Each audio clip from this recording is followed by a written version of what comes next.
উপন্যাস মন বাড়িয়ে ছুঁই, পর্ব সংখ্যা ৭। রচনায় ফাবিয়া মোমো। মেহনুরের কোমর থেকে গল গল করে রক্ত বেরোচ্ছে।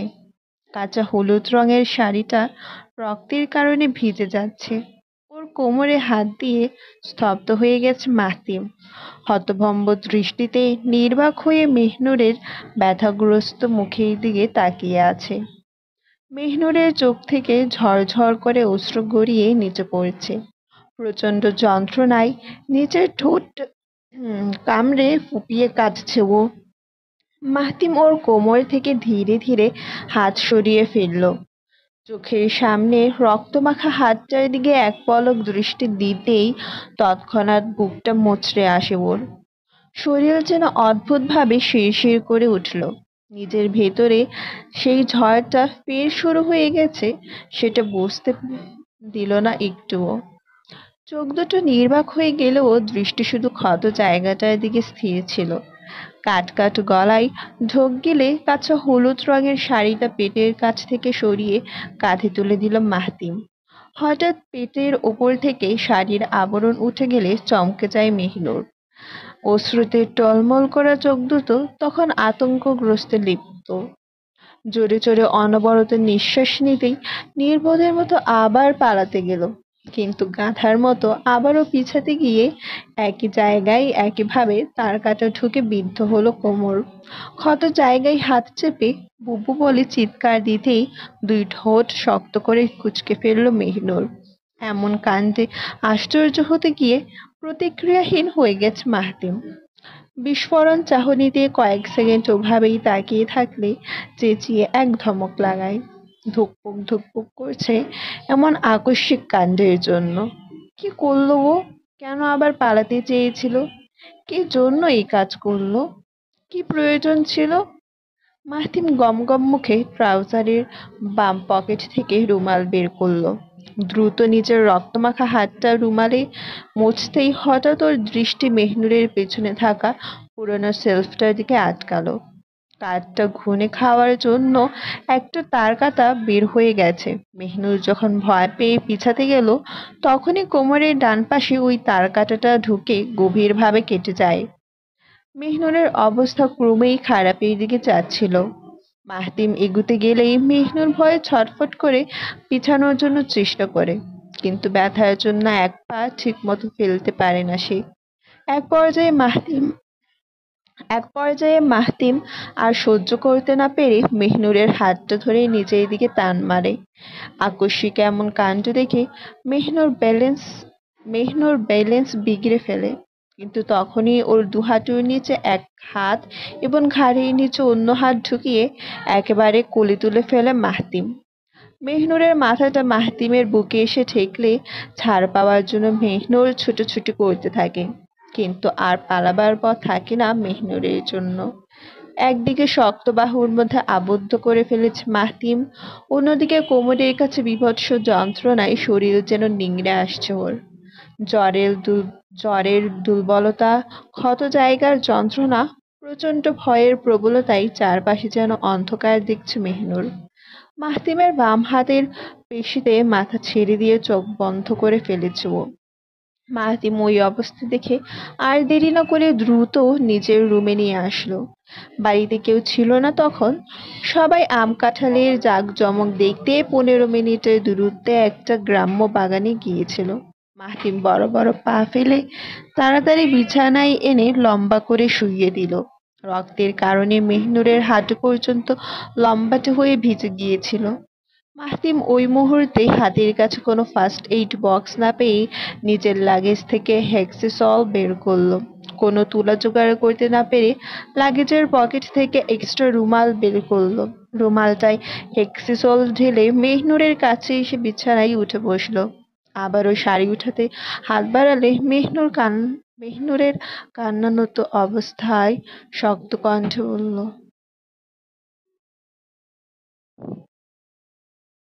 বুবুকে ডাকুন। আপনি এ কাজ করবেন না। বুবু কলপারেই আছে। বুবুকে ছাড়া আমি কারো কাছে ওই ওষুধ লাগাবো না। বুবুকে ডাকুন প্লিজ। মেহনুর কান্নায় আছড়ে পড়লেও সংযত গলায় আকুতি মিনতি করছিল। মাহতিম চুপ করে ভাবছিল, এখন যদি শাহনাজকে ডাকতে যাই তাহলে উটকো ঝামেলার পাশাপাশি ১০১টা জবাবদিহিও করতে হবে। এদিকে রক্তের কারণে বিছানাও রক্তাক্ত হয়ে যাচ্ছে।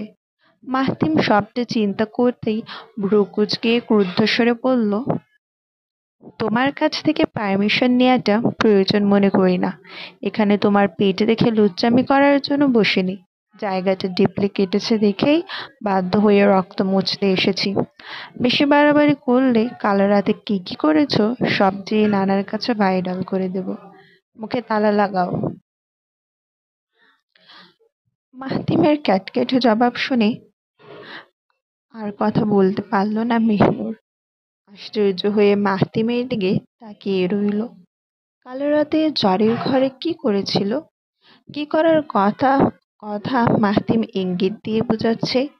এই অসভ্য লোকটা তাহলে সুযোগ লোভে কিছু করে গেছে। মাথাটা যেন ভৌ ভৌ করে ঘুরছে কথাটা শুনে।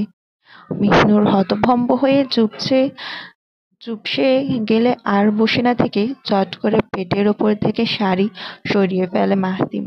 লাল ব্লাউজ এবং পেটিকোটের জন্য পেটের তেমন অংশ দেখা না গেলেও রক্ত মোছার জন্য ডান পাশে কিছু জায়গা উন্মুক্ত করলো মাহতিম। ব্লাউজ কিছুটা উপরে এবং পেটিকোটটা কিছুটা নিচে নামিয়ে রুমাল দিয়ে অতি সাবধানে ক্ষতটা মুছতে লাগলো।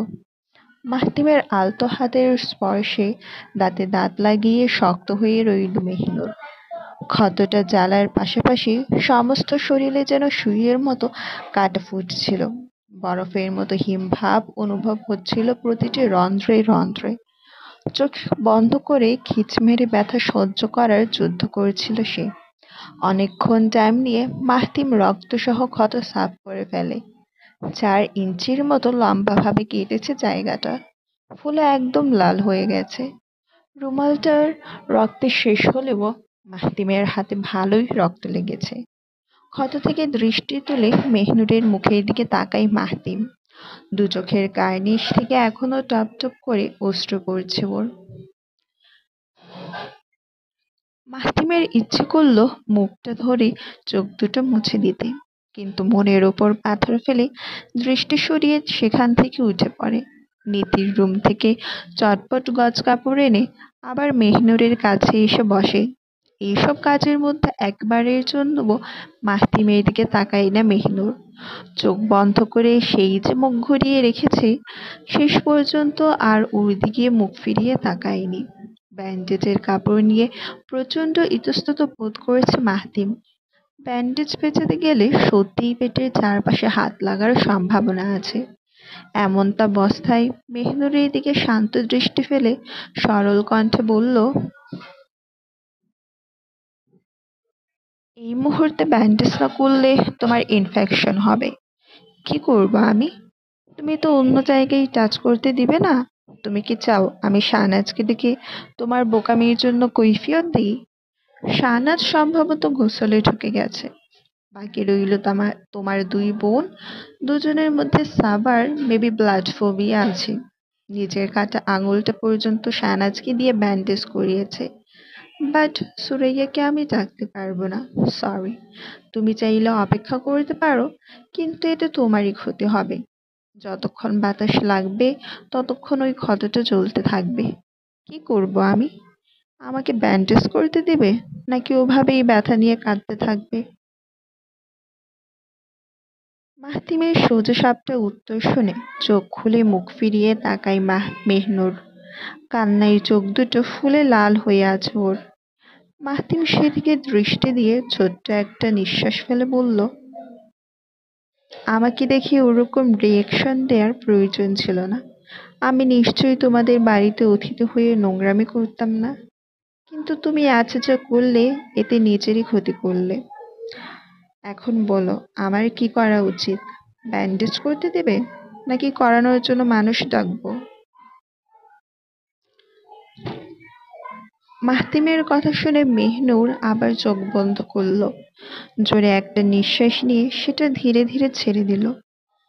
কয়েক সেকেন্ডের মধ্যে শক্ত কণ্ঠে বলল, রাতে যেহেতু সব কাহিনী ঘটিয়েই ফেলেছেন, সেখানে এমন ঢং করার মানে কি? আপনি তো আমার কোনো কিছুই দেখা বাদ রাখেননি। এখন তাহলে বুজরুকি তামাশা করেছেন কি জন্য? মাহতিম ওর কথার ধরন শুনে সরু চোখে তাকালো। মেহনুরের স্টাইলে শক্ত ভঙ্গিতে জবাব দিল, ও তাই? তাহলে ইনডাইরেক্ট আমাকে অনুমতি দেয়া হচ্ছে? মাহতিম প্রশ্ন ছুড়ে আর পাল্টা উত্তরের জন্য অপেক্ষা করল না। প্যান্টেস নিয়ে খুব খুব সাবধানে খদের মুখে কাপড় চাপা দিতে লাগলো। নিজের চোখ ও মনকে শক্ত রাখার জন্য কঠোর অবস্থা ধারণ করলো। কাজ শেষে ফ্লোরে পা রেখে মেহনুরকে কোলে তুলে নিল। আশেপাশের সব দিকে চেক দিয়ে দ্রুত মেহনুরের রুমের দিকে পা চালাতে লাগলো মাহতিম।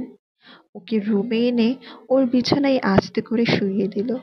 যাওয়ার জন্য পা ঘুরিয়ে চলে যেতেই হঠাৎ পা থমকে মাথা ঘুরিয়ে মেহনুরের দিকে তাকিয়ে বলল, কাল রাতে কিছুই হয়নি, হলে নিজেই টের পেতে। আমি শুধু চেক করতে এসেছিলাম জ্বরের টেম্পারেচার কেমন, দ্যাটস ইট। এর বেশি আমি কিছুই করিনি। আশা করব মিসআন্ডারস্ট্যান্ডিংটা দূর হবে। আর ব্লাউজ যেভাবে বড় বড়, আমি কেন, সানাজও তোমার পেটে দেখতে পারবে না। আমি ওই ক্ষতটা ছাড়া আর কিছু দেখিনি। Try to less your ego, it doesn't match for your age.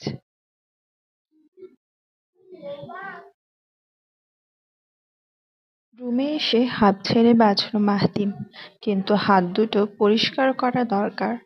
কলপারে এখন মেয়েরা আছে, সেখানে গিয়ে যদি হাত ধুতে চায় সবাই মেহনুরের ব্যাপারটার সাথে কানেক্ট করে দিবে। রিস্ক নেওয়ার মানেই হয় না।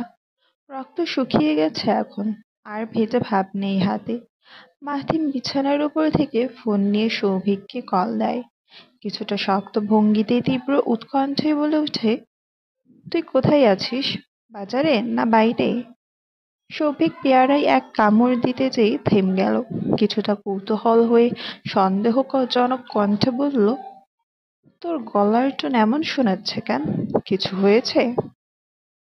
মাহতিম খানিকটা উদ্বিগ্ন হয়ে গেলেও নিজেকে যথাযথভাবে সংযত করে স্বাভাবিক কণ্ঠে বলল, আমার ভয়েস টোন কি তোর গানের মতো লাগে? এটা কেমন প্রশ্ন সৌভিক? তুই কি এখন ক্লারিফিকেশন চাইবি না অ্যান্সার দিবি ফটাফট? সৌভিক কিছুটা ভ্যাবাচ্যাকা খেয়ে গেল, তবুও শান্ত ভঙ্গিতে জবাব দিল, দোস্ত, বাড়ির পেছনে আছি, পেয়ারা গাছের নিচে। খাবি একটা? নিয়ে আসি। লবণ মরিচ দিয়ে হেব্বি টেস্ট লাগছে, পুরাটাই টাটকা ফিলিং। মাহতিম ওর কথা শুনে প্রচন্ড ক্ষেপে গিয়ে চেঁচিয়ে বলল, ফিলিং এর বাচ্চা, তোর ফিলিং এর টুট করতে জাস্ট 2 মিনিটের ব্যাপার।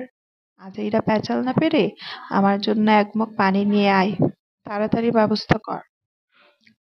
সৌভিক প্রথমে কথার মানে বুঝল না, পরক্ষণে কি ভেবে যেন দুপাটি দাঁত বের করে হাসি দিয়ে বলল, পেট মোচড় মারছে বললেই পারতাম মিয়া।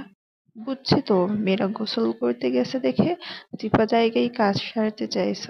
থাক, ফিকার নট। আমি এক্কেবারে 2 মগের ব্যবস্থা করে কলাপাতা আনতেছি। মাহতিম রেগে বারুদ হয়ে কিছু অশ্রাব্য ভাষা উচ্চারণ করবে অমনি সিয়ামের কণ্ঠস্বর শুনতে পেল। ফোনটা সম্ভবত লাউড স্পিকারে ছিল, তাই সিয়ামও প্রশ্ন ছুড়ে বলল, কলাপাতা দিয়ে কাজ করতে পারবি? সমস্যা হবে না? মাহতিম আর ধৈর্য রাখতে পারল না, এক ধমক দিয়ে দুটোকে গালিগালাজ করতেই সৌভিক হাসতে হাসতে বলল, আচ্ছা আচ্ছা থাম ভাই, পানি আনতেছি, চিন্তা করিস না, আনতেছি। তুই নিচে আয়, আমি নিধিকে দিয়ে পানি আনতে পাঠাইতেছি। সৌভিকের কথা শেষ হতেই টুট টুট শব্দ লাগলো। কান থেকে ফোন নামিয়ে দেখলো মাহিম ফোন কেটে দিয়েছে। কিছুক্ষণের মধ্যে মাহিম চলে আসতেই সবার দৃষ্টি ওর হাতের দিকে আটকে যায়। 2 হাত লাল বর্ণে রাঙা এবং ডার্ক ব্লু রঙের টি শার্টটা পেটের কাছে কালচে হয়ে শুকিয়ে আছে। নিধি বিস্ময়সূচক চক্ষু তার বিশাল করে মুখ হাতেই প্রশ্ন করলো, ভাই, তোমার হাতে এগুলো কি? ব্লাড নাকি? মাহতিম এক পলক নীতির দিকে তাকিয়ে হাতে পানি ঢালবার জন্য ইশারা দেয়। নীতি সংবিত ফিরে পেলেও আহাম্মকের মতো তাকিয়ে থাকে। মগের পানিতে দুহাত ধুয়ে নীতির ওড়না টেনে হাঁটু মুছতেই মাহতিম স্বাভাবিক কণ্ঠে বলে, কাহিনীর ব্যাপারে এখন প্রশ্ন করতে আসবি না, পরে জিজ্ঞেস করিস। এখন কথা বলতে ইচ্ছে করছে না। মা আসলে বলবি কাল ভোরের দিকে চলে যাচ্ছি। কথা শেষ হতেই পা ঘুরিয়ে চলে যায় মাহতিম। একটু পিছু ফিরে তিনটা কৌতূহল দৃষ্টির জন্য দাঁড়ালো না। নীতি খালি মগটা নিয়ে দাঁড়িয়ে থাকতেই অন্যমনস্ক ভঙ্গিতে বলল, ঘাপলা আছে সৌভিক ভাই। মাহতিম ভাইয়ার ব্যাপারে বিরাট ঘাপলা আছে। মাহতিমের যাবার পানে দৃষ্টি রেখে সিয়ামও কৌতূহল গলায় বলে উঠে, হাতের রক্তগুলা সোজা মনে হলো না। তৌফের খবর তৌফরে খবর দিয়া লাগবো। ওই রক্ত।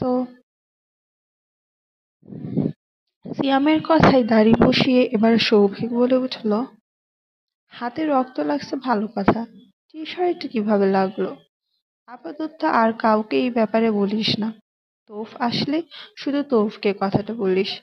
প্রীতি ও ফারিনকে এই ব্যাপারে ভুলেও বলবি না।